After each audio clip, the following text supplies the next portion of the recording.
In a normal week, the campaign manager for a leading candidate being charged with a crime would be the biggest story in politics, hands down. But this, as you may know by now, was not a normal week, and Trump's other controversies have partly overshadowed the news that Florida police charged his campaign manager, Corey Lewandowski, for simple battery. While Lewandowski denies the allegations, the police state that video shows he did grab a female reporter who was credentialed to cover that Trump event.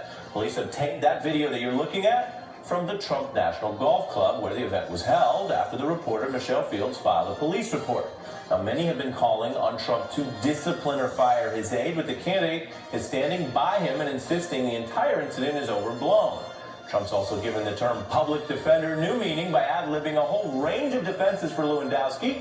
But we want to ask in this segment with some real experts, are those defenses helping or hurting his top aide's legal case? I want to bring in my guests in Florida, Kenneth Padowitz, a criminal defense attorney, and Jasmine Rand, civil rights attorney for Rand Law. Jasmine, let's start with what Donald Trump has been saying, namely, well, this reporter might have been a threat, and thus Corey is innocent. Right. I mean, I think it's very clear from the video evidence that she wasn't a threat. The real threat was Trump's campaign manager. And I think what is most problematic is that Trump seems to be condoning violence against women by supporting his manager. And this isn't the first time we've seen an act of violence at a Trump rally. Absolutely. Let me play what Donald Trump said in fairness, but also to get some more analysis of it. Here he is talking about what she might have been holding and why that would be a threat. Are you going? Sure. I don't know, maybe I should, right? Because you know what? She was grabbing me. And just so you understand, she was off base because she went through the Secret Service. She had a pen in her hand, which Secret Service is not liking because they don't know what it is and whether it's a little bomb. Kenneth, is that claim an argument that a Florida defense attorney would be likely to make on Lewandowski's behalf?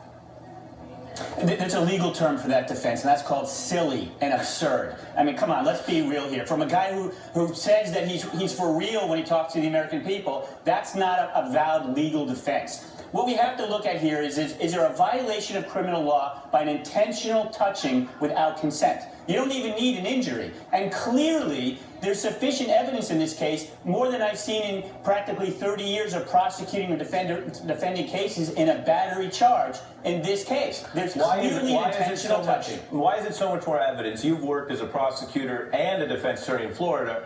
You're saying it's more evidence because usually a case like this wouldn't have so many video angles? Exactly. You have tremendous video evidence. You have a woman on audio, the victim, saying, "Ouch, you know, ow, that was a lot of pressure. That was a lot of force." Immediately after, you have broken blood vessels under the skin. You have a bruise, and you don't even need an injury to actually have a charge of battery. It's any touching. But here you actually have an injury.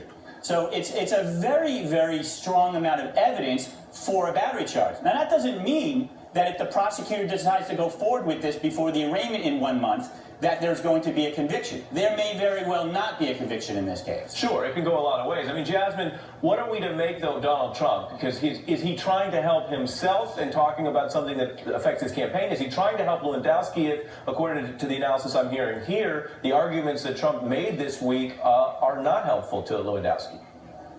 I mean, I think that this is all very intentional strategy on behalf of the Trump camp. And what we're seeing is that they're inciting and promoting violence in rallies. And what's most concerning and what should be most concerning to the American public is how is he going to behave when he has the ultimate bully pulpit, the American presidency? Do we want a man in charge of our country who behaves in this manner? Do we want him to make decisions about war and our nuclear capacity?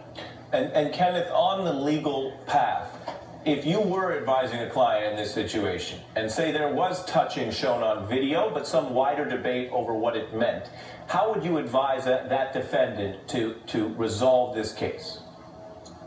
Well, one of the easy ways is to attempt to first convince the prosecutor not to take the police arrest and actually go forward with charges. Typically, a notice to appear, which is an arrest, which was done in this case, can be an information, like it's a charging document, like an indictment, can be filed by the prosecutor. So if I was a defense attorney, I'd be trying to convince the prosecutor not to charge the defendant based on a wide range of defenses. Stand your ground is a possible defense, an affirmative defense, a defense of others, defending his boss, Donald Trump. So there's a number of defenses, and there's a possibility here that there may be reasonable doubts, and a jury would never convict him. Another opportunity is also to put him in a program, to put him in an anger management program, and have the state drop the charges. Well, and I think the defense argument that you would usually see was actually more difficult in this environment where you have paid professional government security in the Secret Service who are officially tasked with defending the candidate, and a credentialed environment where basically people have to be screened to get to where they are. I think that makes it harder to argue that the campaign manager was the only person who had to step up and play a role of physical defense. I mean, that's a fact pattern that could be debated, but that's another piece to it. An interesting, and I got to say, covering law and politics, an unusual case. My thanks to Kenneth Padowitz and Jasmine Rand for joining us this morning. And stay right there. Thank North you. Dakota up next. 28 unbound Republican delegates up for grabs. They matter big time. They could help stop Donald Trump. That's next.